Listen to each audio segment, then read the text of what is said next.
여러분, 손자병법이라고 하면 뭐가 떠오르시나요? 그냥 오래된 전쟁책? 아니에요. 이건 2500년이 지난 지금도 수많은 리더들이 참고하는 그야말로 시대를 초월한 전략 바이블입니다.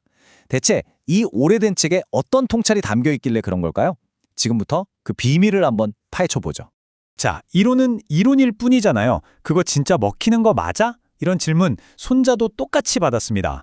자신의 병법이 그냥 뜬구름 잡는 소리가 아니라는 걸 증명해야만 했죠. 와, 근데 그 방법이 정말 극적이었습니다. 이야기는 오나라 함여왕 시절로 거슬러 올라가는데요. 손자가 왕 앞에서 자기 병법을 증명해야 하는 뭐랄까 좀 황당무계한 시험을 치르게 됩니다. 왕이 뭘 시켰냐면요. 궁녀 8,000명을 데려다가 병사로 만들어 보라는 거예요. 아니, 평생 훈련이라고는 받아본 적 없는 궁녀들을 말이죠. 이건 뭐 거의 불가능한 미션이나 다름없었죠. 근데 손자는 망설이지 않아요. 바로 궁녀들을 두 팀으로 나누고요. 팀 리더로 누굴 뽑았는지 아세요? 바로 왕이 제일 예뻐하는 후궁 2명을 딱 임명해버립니다. 진짜 대담하죠? 왕의 사람을 바로 시험대에 올린 거예요. 그런데 결과는 어땠을까요? 뻔하죠? 자, 오른쪽으로 명령을 내리니까 궁녀들이 그냥 까르르 웃어버린 거예요. 훈련이 장난인 줄 알았던 거죠. 근데 여기서 손자가 재밌어요. 아, 이건 내 잘못이다. 내가 명령을 명확하게 내리지 않았구나 하면서 책임을 자기 자신에게 돌립니다. 그래서 손자가 다시 한번 아주 친절하게 명령을 설명해주고 다시 북을 칩니다. 그런데도 또 웃어요. 상황 파악이 안 되는 거죠.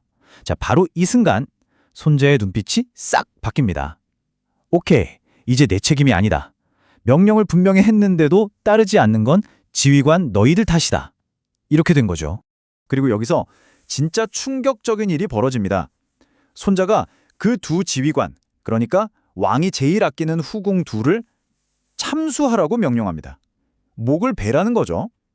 왕이 깜짝 놀라서 사람을 보내서 말렸는데 손자가 뭐라고 했게요? 장수가 전쟁터에 있을 땐 왕의 명령이라도 따르지 않을 수 있습니다. 와, 정말 단호하죠? 결국 두 후궁의 목이 베이고 그 다음은 어땠을까요? 분위기가 완전히 달라졌죠. 새로 임명된 지휘관 아래에서 궁녀들은요, 찍 소리 하나 없이 손자의 모든 명령을 완벽하게 수행합니다. 이 오싹할 정도의 효율성으로 손자는 증명해낸 거예요. 내 병법은 그냥 책상 머리에서 나온 소리가 아니라고요. 자, 이렇게 엄청난 일화를 남긴 손자. 당연히 실존 인물 같죠?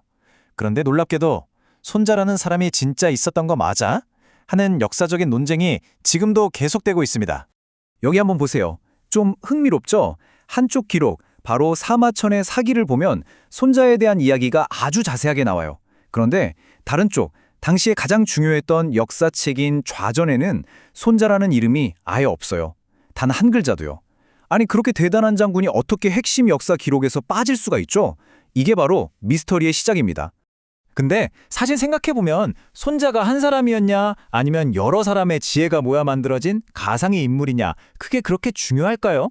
어쩌면 진짜 중요한 건 그게 누구였던 간에 이 손자병법이라는 책에 담긴 아이디어 자체가 지금까지도 살아 숨쉬고 있다는 거 아닐까요? 자, 그럼 이제 손자병법의 진짜 핵심으로 들어가 보죠. 한마디로 볼까요? 바로 주먹보다 머리를 쓰라는 겁니다. 싸우지 않고 이기는 것, 그게 핵심이에요. 바로 이 말. 최고의 경지는 싸우지 않고 적의 저항을 꺾는 것이다. 이게 손자병법 전체를 꿰뚫는 한 문장입니다. 그냥 전쟁에서 이기는 게 다가 아니에요. 아예 싸움을 만들지 않고 내가 원하는 걸 얻어내는 것. 그게 진짜 고수라는 거죠. 자, 그럼 손자가 생각하는 전략의 우선순위를 한번 볼까요? 제일 잘하는 건 상대방이 뭔가 하려고 할 때 그 계획 자체를 망가뜨리는 거예요. 전쟁이 시작되기도 전에 이기는 거죠. 그 다음은 상대방과 그 친구들 사이를 이간질해서 혼자로 만드는 거고요. 직접 군대랑 맞붙는 건 그 다음 문제입니다. 그리고 제일 바보 같은 짓이 뭐냐? 굳게 닫힌 성문을 공격하는 겁니다. 이건 정말 최악의 수단이라는 거죠. 핵심은 정면 충돌은 최대한 피하라는 겁니다. 아니, 그럼 싸우지도 않고 어떻게 이기냐고요? 손자의 대답은 딱 한 단어입니다. 기만, 즉 속임수죠. 모든 전쟁은 속임수 게임이라는 거예요.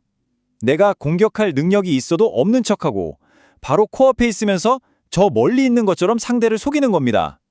약한 척해서 상대가 방심하게 만들고 혼란스러운 척해서 상대를 덫에 빠뜨리는 것. 이게 바로 손자병법식 심리전의 정수입니다.